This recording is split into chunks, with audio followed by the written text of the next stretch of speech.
The Robotics Challenge in Kazakhstan is another fun event for young pupils who like designing robots. Pupils who want to enter this competition have to build robots and control them with a tablet or a phone. One of the funniest competitions is the M8 football competition. Pupils make their team of little robots that play football with another team. The game takes 5 minutes and the team with the most goals is the winner. Can you imagine that? What a great way for pupils to have fun and learn at the same time.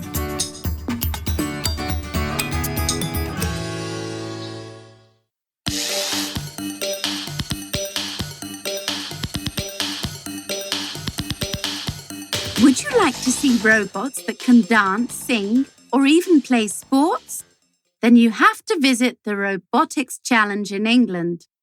Pupils from all over the country design their robots with their teachers' help, but they must be careful not to copy ideas from other pupils. Robo-dancing and robo-stars are popular competitions here. Pupils have robots sing and dance, and the best ones win a prize.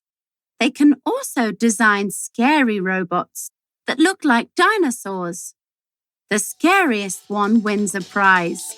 Let's see who wins this year.